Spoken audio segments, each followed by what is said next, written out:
Hello there, it's Susie Walker here, editor at Psychologies, and I am joined for my lunchtime broadcast today with the wonderful Cate Mackenzie, who is a therapist, psychosexual chemist,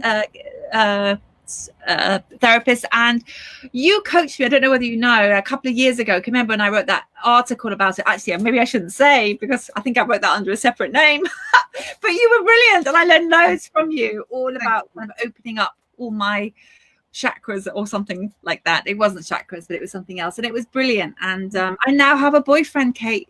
That's all I'm saying. Yes, it's really great. But Cate, today we're going to be talking about people who are already in a relationship and maybe have been locked down for 2 months with their other half.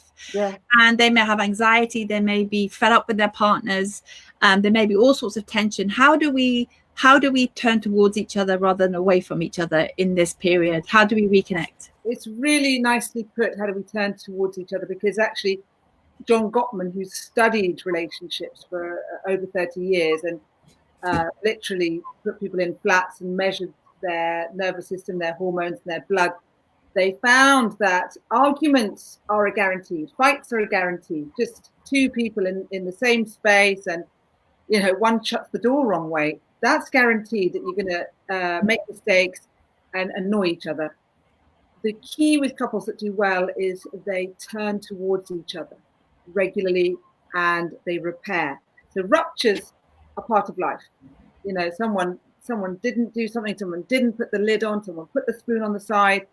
Those little things that can tip people over, but it's turning towards solving, sorting, repairing, and becoming what we call in EFT, emotionally focused couples therapy, ARE partners, which are you accessible? Are you responsive? Are you engaged? So can you turn towards each other and say, look, sweetie, what happened there? And they say, oh, sorry, I was a bit stressed. I had to do this. And it's those moments. It's not, did you bump up against each other? It's how do you handle the bump, where you say, oh, sorry, I know it's a bit gruff there, but I had to get on that Zoom call, or I know you're handling most of the housework today. I will help you a little bit later. So it's really the management, not that we won't get stressed. Yeah. Well, can I just ask you about that bit? So I mean, I know certainly that I have bumps even with my new boyfriend, and I can't do it immediately. I can't turn to him immediately. So I'll be annoyed, or I'll huff and puff. Yeah. And then it takes me a while. Sometimes it's 5 minutes. Sometimes it can take a couple of hours before I can, depending how much I was triggered. Is that okay that there's a gap?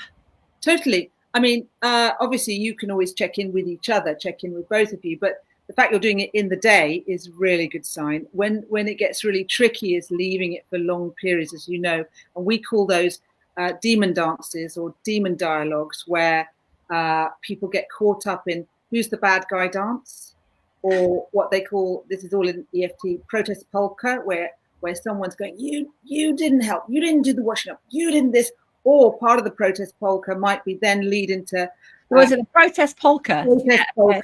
You, or flee and flight, which is where I give up on you. I'm just not going to talk to you, and then you don't tell them why you're not talking to them. You're just going to not talk to them to show them, because underneath all that is really sweet, dear hearts, and the risk of being vulnerable to say, that hurt. That was difficult. I really need your help. When you did that, that really upset me. I feel annoyed. I'm angry. Well, I felt traumatized when you chose them over me. And that can feel risky. But part of the repair is daring to open our vulnerability up and dare to be explicit. But what we have to do that is we have to find out, is this the right moment? Because it can feel risky to dare to say, when you did that, it really upset. But we need to find out, is our partner ARE, are they available? Are they responsive? Are they engaged? And that's about the space. So often not on entrance or exit, not across rooms, not across floors, because that's when it can really lead into what we call demon dances or demon dialogues, and it can go, you and this.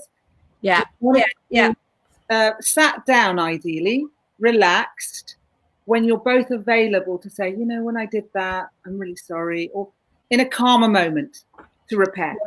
Yeah, but I think that's okay. I'm being really sexist here, but sometimes I feel with men that if you they don't want to, the worst thing you could say is, can we just talk about that? And they go, oh no, and they run away because they don't want to talk about it because they're afraid maybe of that you're going to get upset or whatever.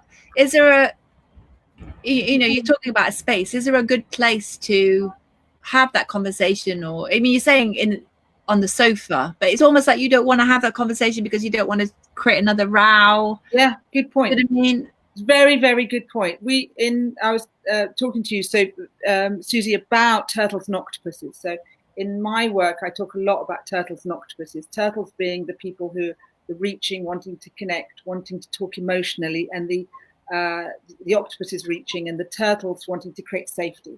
And the turtles, and that could be men or women or people. Okay, so it's like maybe it's just because I'm an octopus. Yeah, a lot of women are octopuses, but it's not always. Sometimes it's men for the octopuses. Yes. The octopuses would like a more emotional space. They'd like to talk feelings. The turtles would like to hang out, spend time together, watch a film, just go for a walk. Let's not rock the boat. Let's not talk too emotionally. It can be men. If you look physically, often men have, just on a physical level, men have a polarity in their genitals. Their genitals come out, but their chest is flat. And so for women, their polarity is their chest. Often women have breasts, and their polarity in their body is out here. And so women traditionally are often the ones who want to talk feelings and not men. And so it can be that, or if you're an octopus or a turtle, it can be that it's very important not to give up on talking emotionally, if that's what you need and want. But it can be about really don't give up on it, but do it sweetly. So you can really do it really, really sweetly. If you're with someone who's not used to talking emotionally and you really want that intimacy, it's not just hanging out together, but it's that kind of, I really want you to know me, I want you to know my feelings, then it's kind of soothing them into it. We all do better when we're affirmed. So criticism is it damns relationship. You never talk, you don't open up. But if you can put it like, you are such a good, cuddly, divine, gorgeous person, and I'd love to let you know a little bit more about how I'm feeling. Would you be open for that? That would be a real gift to me. A real gift to me to have a bit of intimate time with you where we can hang out, but I could just let you know a little bit more about my feelings. And what would help me is if you would say, how are you, Susie, or how are you, Kate? It would really help me, because if you're the person that is the engager, you might be the one who's always asking them how they are.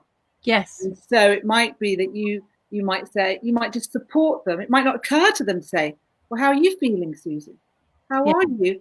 Because it's in their world to open those boxes up. They might want to do something for you or hang out with you or watch a film with you. But so if you want that, if you're the octopus, more that reaching type person, it's to don't give up on that, but just make it easier, sweeter. Just remembering that it may not be easy for them. And they may think, oh, that's scary. That's scary. So you've got to make it a bit less scary. Yes, absolutely. Yeah, we're not going to go because, I think the fear of it is like, let's go and talk our emotions in a therapy session. And then they're off.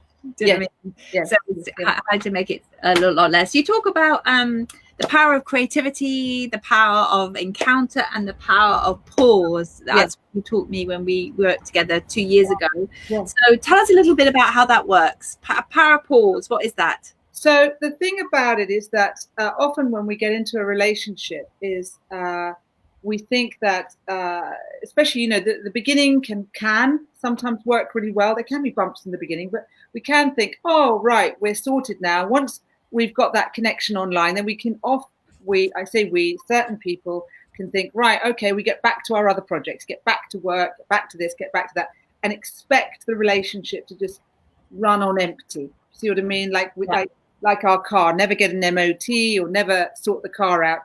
And relationships, like anything, need to be filled up with lovely energy, lovely light, and they need pauses and stops, which is why holidays, they work for some, not for others, but they might work for some when the couple gets to relax and they get to be in their relaxed nervous system, their belly relaxed, laughing, having fun, or going on a date. So the power of pause is, people aren't necessarily going on traditional dates at the moment, but you can plan a way of stopping. You can plan, look, shall I give you a foot massage or a shoulder massage? People are both working or they've got kids. How can you plan, even if it's a half an hour pause, which is just about the two of you, not about the rest of the things you're worried about? The encounter is how, this is from Bridging, from Hedy Schleifer, how are you going to create that so you meet together? So something I think is really nice is, in sex therapy, we might say, if you plan it Tuesday, it'll happen Saturday. What does that mean is, you don't spring it on your partner. You say, oh, it'd be really nice to do, ecstatic dance or a massage or a quiz, whatever you're thinking would be a really nice pause, a date, just for fun, just for the two of you. Yeah. Plan it a few days before. Gives them time to adjust to it, to allow it, to let them people with it, because some people get nervous about that. And then you get yourself relaxed before doing it. So you're also ready, because we have to be ready to create that pause. Yes. And the creativity is, we have to do that in our jobs, don't we? Or if you've got children or any kind of project, you've got to think, oh, how do I do this? How do I write the article? How do I create a Facebook Live? You have to think about it before you do it. Same with being in a couple. We sometimes expect it to just run, but actually it's thinking out of the box, thinking creatively. What would be fun to do together? Thinking of something for your partner that would be fun for them to engage with. And so this is a great time. There's storytelling sessions, there's comedy writing sessions, there's music making sessions. You could suggest something for your partner, but you could do something together that's creative. Yeah. And suddenly you and your partner, we call it seeding attachment. So when someone does something really fun and creative with you, like, people who had mothers or parents who did cooking with them or swimming with them, or they felt that joy of somebody paying attention and doing something with them just for the sake of doing something loving and creative. Yeah. We can do that with our partner. Yes. And it seeds that space that your relationship is actually a creative, loving space. Yeah. And is that the same as the power of encounter? I can't remember that. So you talked me about creativity and you talked me about pause, but what's the power of encounter? And power of encounter is how you come to your partner. Okay. So that's what we were talking about earlier. Creating the space. So sometimes we come to people, and we're so busy with our own thoughts. We're so busy with what's going on for us. We might say, oh, hi, how are you? But in my head, I'm thinking about the email that I'm going to write, or I'm thinking about what I'm going to be doing next. Yes. But the power of a real encounter, letting it be really real and really there, is, am I present?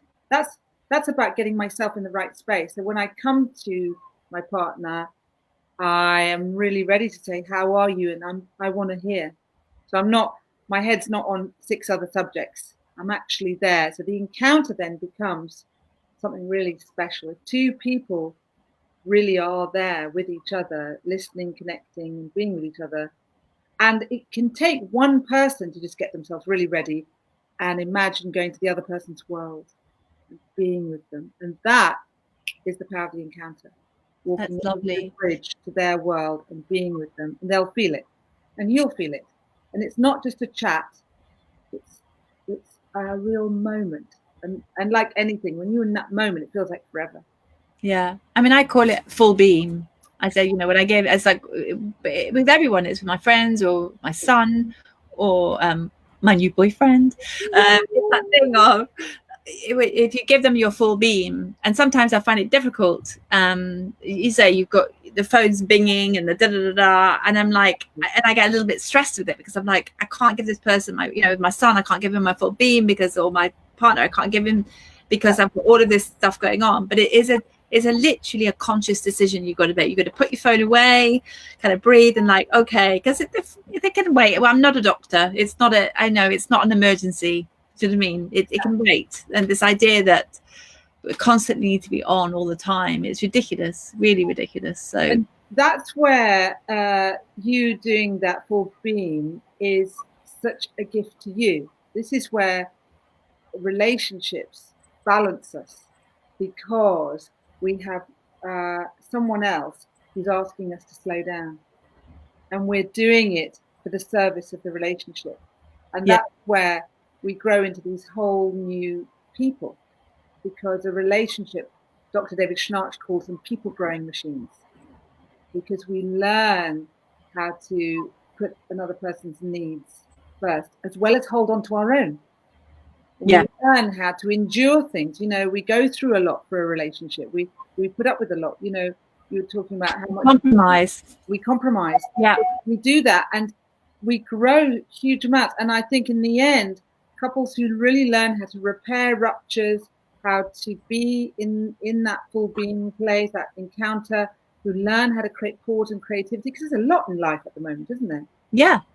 They learn how to be each other's coaches, and really let each person grow new brain pathways, new neural pathways, where they can see themselves as a new person. If your partner's really there for you, and you feel that kind of level of kindness, you can, in EFT, they call the stages of sex, and the first stage is sealed off sex. That's like when you're in your 20s and you think of yourself in a Hollywood movie, and you're like trying to look good in sex. You know, what do I look like? But it's not really about what time you're having or the other person's having. And then there's later on when you want comforting and you want a relationship because it's got to feed you in a certain way, and that's called solace sex. Solace sex. Okay. Yeah. But then the idea is, hopefully, if we choose to, that we grow and we become our own selves, but we want to be also with another person, and they also want to be themselves, but we also want to be together. And the idea is synchrony sex, where what is it called? Synchrony sex. Synchrony sex. Okay. And the idea is of two people who are themselves, filling themselves up with that full beam, and filling the relationship up with a dance. But not because they have to be something for someone or sacrifice themselves, but because they're bringing their fullness to the dance. Yeah. Two full people dancing with each other in a synchronized dance. That's beautiful. I love that idea. Yeah. I love that idea. This is so good, Cate. This is, once again, you're inspiring. You're giving us great tools. We love it. I know that you're going to do some more Facebook Lives for us going forward, because I love your work and you make such sense, and you kind of give us practical tools to go back to our partners with to make it better. So thank you so much for your time today. Really great, inspiring as ever. Lots of love, and I'll speak to you soon. I'll speak to you soon. Thank you very much, Susie. Bless you. Bye. Bye.